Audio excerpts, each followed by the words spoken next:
Assalamualaikum warahmatullahi wabarakatuh. Halo semuanya, kembali lagi di channel kelasnya Begina. Pada video kali ini kita akan membahas tentang pengujian asumsi klasik. Jadi uji asumsi klasik ini merupakan persyaratan statistik yang harus dipenuhi pada analisis regresi linier. Terutama untuk video ini untuk regresi linier berganda. Nah, tujuannya apa sih uji asumsi klasik ini? Jadi untuk uji asumsi klasik ini bertujuan untuk memberikan kepastian bahwa persamaan regresi yang didapatkan memiliki ketepatan dalam estimasi, kemudian tidak bias dan konsisten. Nah, uji apa saja yang akan kita lakukan pada uji asumsi klasik itu ada 5. Yang pertama ada autokorelasi, yang kedua multikolinearitas, yang ketiga heteroskedastisitas, yang keempat normalitas, dan yang kelima, ini kelima ya, linearitas. Nah, untuk yang pertama ini uji autokorelasi. Jadi, autokorelasi ini untuk melihat ada tidaknya korelasi yang terjadi antar observasi dalam satu variabel. Contohnya seperti ini ya. Pengaruh antara tingkat inflasi bulanan terhadap nilai tukar rupiah terhadap dolar. Misalnya data tingkat inflasi pada bulan tertentu, katakanlah bulan Januari, akan dipengaruhi oleh tingkat inflasi bulan Desember. Berarti terdapat gangguan autokorelasi pada model tersebut. Nah, sedangkan model regresi yang baik ini mensyaratkan tidak terjadi autokorelasi. Nah, untuk melihat ada tidaknya autokorelasi itu digunakan pengujian dengan melihat nilai Durbin-Watson-nya. Nah, untuk deteksi autokorelasi ini ada syarat-syaratnya di sini ya, sudah saya tuliskan. Jadi untuk deteksi itu ada 2, ada autokorelasi positif dan ada autokorelasi negatif. Nah, nanti itu harusnya itu nilai Durbin-Watson-nya itu kalau tidak ada autokorelasi positif itu nilai Durbin-Watson-nya lebih besar dari nilai DU itu adalah Durbin-Watson upper. Kalau DL itu Durbin-Watson yang lower, yang di bawah ya. Nanti ada tabelnya yang akan saya share juga untuk autokorelasi. Selanjutnya untuk normalitas. Jadi kalau normalitas ini pengujian yang dilakukan untuk mengetahui apakah residual atau sisaan dari model regresi ini berdistribusi normal. Residual itu adalah selisih nilai prediksi dengan nilai sebenarnya. Sedangkan untuk pengujiannya menggunakan Kolmogorov-Smirnov. Untuk kriteria pengambilan keputusannya, jika nilai sigma lebih dari 0,05 maka residual berdistribusi normal. Dan jika nilai sigma 0 dikurang dari 0,05 maka residual tidak berdistribusi normal. Selanjutnya heteroskedastisitas. Pengujian heteroskedastisitas ini digunakan untuk mengetahui apakah dalam model regresi terdapat ketidaksamaan varian residual dari satu pengamatan ke pengamatan lain. Nah, ada 2 istilah. Jika varian residualnya tetap, itu dinamakan dengan homokedastisitas. Jika varian residualnya berbeda, itu disebut sebagai heteroskedastisitas ya. Nah, untuk regresi linier itu mensyaratkan model yang baik itu tidak terjadi heteroskedastisitas. Nah, pengujiannya sebenarnya ada banyak ya. Ada kalau di sini saya gunakan pengujian menggunakan Glaser, tapi ada juga yang melihat menggunakan scatter plot. Jadi kalau di buku saya itu saya jelaskan bagaimana cara melihat ada tidaknya heteroskedastisitas itu menggunakan scatter plot, nanti bisa dibaca. Sedangkan untuk kriteria pengambilan keputusannya, jika nilai sig semua variabel itu lebih dari 0,05 maka tidak terjadi heteroskedastisitas. Jika ada satu saja nilai sig yang kurang dari 0,05 maka terjadi heteroskedastisitas. Selanjutnya multikolinearitas. Nah, untuk multikolinearitas ini dilakukan pada regresi berganda, apakah di antara variabel independen ada korelasi atau tidak. Jadi kalau di multikolinearitas ini tidak diujikan pada regresi linear sederhana, hanya di regresi linear berganda ya. Kemudian untuk model regresi yang baik itu jika tidak terjadi multikolinearitas. Sedangkan untuk kriteria pengambilan keputusannya bisa menggunakan dua cara. Yang pertama melihat tolerans, kemudian yang kedua melihat nilai VIF. Nah, ini syaratnya, kalau toleransinya lebih dari sama dengan 0,1 dan VIF-nya kurang dari 10, maka tidak terjadi multikolinearitas. Jika toleransinya kurang dari 0,1 dan VIF-nya lebih dari sama dengan 10, maka terjadi multikolinearitas. Selanjutnya, yang terakhir ini adalah linearitas. Jadi untuk linearitas ini pengujian yang dilakukan untuk mengetahui apakah suatu model regresi yang dibangun mempunyai hubungan linear atau tidak. Nah, untuk kriteria pengambilan keputusannya ini melihat nilai deviation from linearity. Signya itu jika 0,05 maka ada hubungan yang linear antar variabel independen dan dependen. Kemudian jika nilai deviation from linearity-nya kurang dari 0,05 maka tidak ada hubungan yang linear antar variabel independen dan dependen. Nah, untuk lebih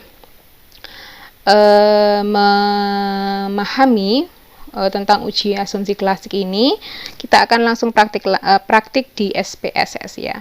Kita masuk ke SPSS.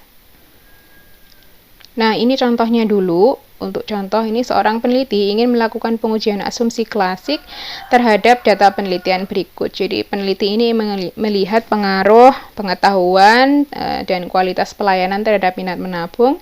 Tapi kita mau menguji asumsi klasik dulu sebelum diregresi. Jadi pengujian asumsi itu dilakukan sebelum regresinya ya. Nah, kita langsung ke SPSS. Seperti biasa, data harus ditabulasi dulu di Excel seperti ini. Kemudian baru kita kopikan di SPSS-nya. Nah, ini sudah saya kopikan di sini. Kemudian variabel view-nya dinamakan sesuai dengan masing-masing variabelnya, measure-nya scale ya. Kemudian kita akan menganalisis satu persatu. Tadi ada 5 ya. Jadi untuk yang pertama saya mau menguji autokorelasi dan multikolinearitasnya dulu yang sekali jalan ya. Jadi caranya analyze, kemudian regression, linear. Nah, untuk minat dimasukkan ke dependent, karena minat tadi yang variabel terikatnya, pengetahuan dan kualitas. Kita masukkan ke independent. Nah, untuk melihat autokorelasi, kita masuk ke statistik, kemudian aktifkan Darwin-Watson. Sedangkan untuk multikolinearitas kita aktifkan collinearity diagnosis ini ya. Kemudian kita ke continue. Oh iya, covariance matrixnya juga diaktifkan ya. Kita continue. Jadi tadi untuk melihat autokorelasi dan multikolinearitas. Kemudian oke. Nanti di sini akan keluar outputnya untuk autokorelasi dan multikolinearitas. Nah, ini untuk autokorelasinya Darwin-Watson. Kemudian untuk multikolinearitas ini ya, toleran sama VIF. Nah, selanjutnya kita akan analisis untuk linearitasnya dulu ya. Linearitas kita kembali ke sini. Kemudian untuk linearitas caranya analyze, kemudian compare means. Jadi analyze, compare means, kemudian means. Nah, untuk minat kita masukkan ke dependent, pengetahuan dan kualitas. Kita masukkan ke independent. Nah, selanjutnya pilih option. Optionnya dipilih. Kemudian aktifkan test for linearity. Continue. Kemudian oke. Nah, ini untuk linearitasnya. Jadi yang kita lihat itu nanti adalah deviation from linearity. Kemudian selanjutnya kita mau lihat normalitas dan heteroskedastisitasnya ya. Nah, kalau normalitas dan heteroskedastisitas ini kita pakai nilai unstandardized karena kita mau meregresikan nilai residualnya. Jadi caranya seperti ini. Untuk normalitas ya. Analyze, kemudian regression, linear. Ini ya, jadi untuk minat di dependent, kemudian independennya di pengetahuan dan kualitas, karena kita tadi sudah mencari autokorelasi dan multikorelinitas, ini kita nonaktifkan aja. Kemudian di bagian save kita aktifkan residual yang unstandardized ini ya, untuk mencari nilai residual. Kemudian kita klik continue. Nah, kalau sudah seperti ini, baru kita klik OK. Nah, kita langsung kembali ke SPSS yang di sini tadi. Nah, ini sudah keluar residualnya. Ini untuk residual 1. Nah, kalau normalitas, kita cukup pakai nilai residual ini. Tapi kalau nilai heteroskedastisitas nanti kita harus pakai nilai mutlaknya dari residual ini. Jadi nilai harga mutlaknya ya. Nah, pertama kita akan cari normalitas terlebih dahulu. Analyze. Kemudian pilih non-parametric test. Kemudian yang one sample KS, kemudian masukkan unstandardized residual ini ke test variable list, kemudian aktifkan yang normal ini ya, kemudian pilih OK. Nah, di sini langsung keluar untuk output dari normalitas. Nah, selanjutnya kita akan ke heteroskedastisitasnya. Nah, untuk mencari nilai absolut atau harga mutlak dari residual, kita transform datanya dulu ya. Jadi pilih transform, kemudian compute variable. Nah, di sini misalnya kita kasih nama ABS res gitu ya. Terus di sini kita ketik ABS buka kurung, yang mau di ABS kan, mau di harga mutlaknya kan unstandardized-nya. Berarti kita pilih unstandardized, kemudian kita arahkan ke box sebelah kanan ini, kemudian ditutup kurung, baru di OK.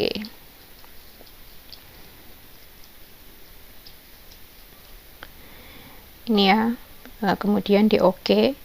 Jadi yang tadi ini untuk target variabelnya ini jangan ada spasi, harus diberi tanda apa gitu. Misalnya ini saya pakai underscore ABS underscore res, kemudian untuk numeric expressionnya ini ABS dalam kurung res underscore 1, kemudian baru di OK. Nah, dari sini nanti kita langsung ke data yang di sini lagi. Nah, ini sudah keluar untuk nilai mutlak dari residual yang 1 tadi. Nah, setelah ini baru kita uji heteroskedastisitasnya dengan cara meregresikan pengetahuan kualitas ini terhadap ABS resnya ini ya. Di analyze, kemudian regression, linear. Nah, ini minat kita kembalikan dulu, kita ganti ABS res ya, yang harga mutlak. Nah, kemudian yang save ini kita nonaktifkan yang residual, kemudian continue. Kita lihat yang lain. Ini boleh diisi.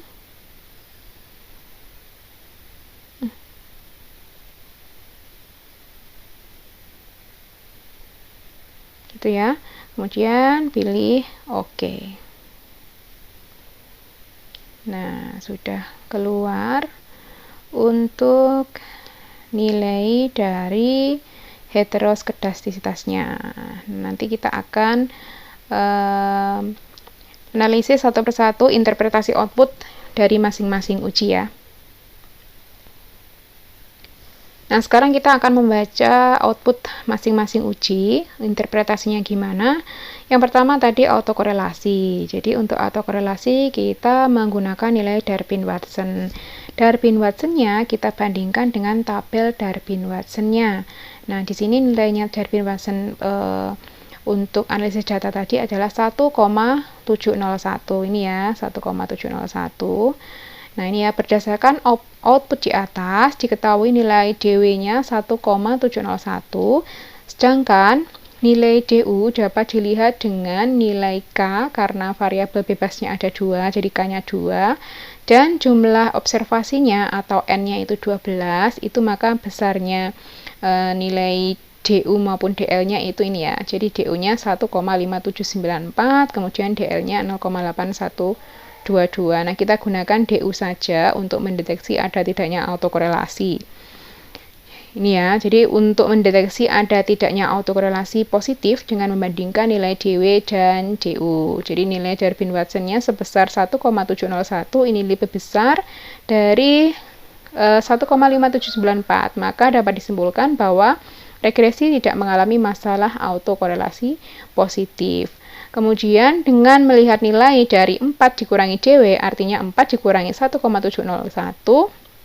itu sama dengan 2,299, nilainya juga lebih besar dari 1,5794, dari sini ya.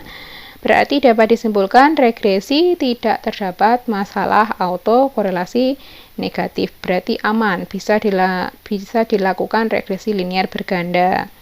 Kemudian selanjutnya yang multikolinearitas. Kita lihat nilai tolerans dan VIF. Berdasarkan tabel koefisien menunjukkan bahwa semua variabel independen memiliki nilai tolerans 0,341 lebih dari 0,1, yang berarti tidak ada korelasi antar variabel independen. Nah, berdasarkan nilai tolerans tidak ada korelasi. Kemudian dari nilai VIF masing-masing variabel independen sebesar 2,935 juga bernilai kurang dari 10, yang berarti tidak ada korelasi antar variabel independen, berarti sudah terpenuhi yang syarat multikolinearitas. Selanjutnya kita ke heterokejastisitas yang terakhir lagi ya. Kita lihat yang bagian koefisien. Nah, ini kita lihat nilai signya. Signya ini yang pertama pengetahuan 0,729, kualitas 0,835. Ternyata nilainya lebih dari 0,05, sehingga dapat disimpulkan regresi tidak mengalami heterokejastisitas. Aman ya. Selanjutnya untuk linearitas. Nah, linearitas ini kita lihat berdasarkan nilai deviation from linearity. Nah, diperoleh nilai signya 0,299, sehingga karena dia nilainya lebih dari 0,05, maka dapat disimpulkan ada hubungannya linear antara variabel minat menabung dengan pengetahuan. Di tabelnya tadi juga ada minat menabung dengan kualitas, nanti juga nilainya lebih besar dari 0,05 ya. Jadi tidak ada hubungan linear antara variabel minat menabung dan kualitas. Ini saya ambil contohnya saja, nanti teman-teman bisa mencoba. Kemudian, nah ini ya yang kualitas pelayanan lebih besar dari 0,05 juga. Kemudian yang normalitas. Normalitas kita lihat nilai asim sig to tail 2 ekor. Ini nilainya signya sebesar 0,908, lebih besar dari 0,05, sehingga dapat disimpulkan bahwa data residual penelitian berdistribusi normal. Oke, saya rasa itu dulu untuk materi uji asumsi klasik. Nanti jika ada pertanyaan silahkan disampaikan pada kolom komentar. Jika terlalu cepat penjelasan saya, bisa diulang-ulang kembali, kemudian di-pause, dan bisa dilihat kembali videonya dari awal. Semoga bermanfaat. Selamat belajar. Terima kasih. Wassalamualaikum warahmatullahi wabarakatuh.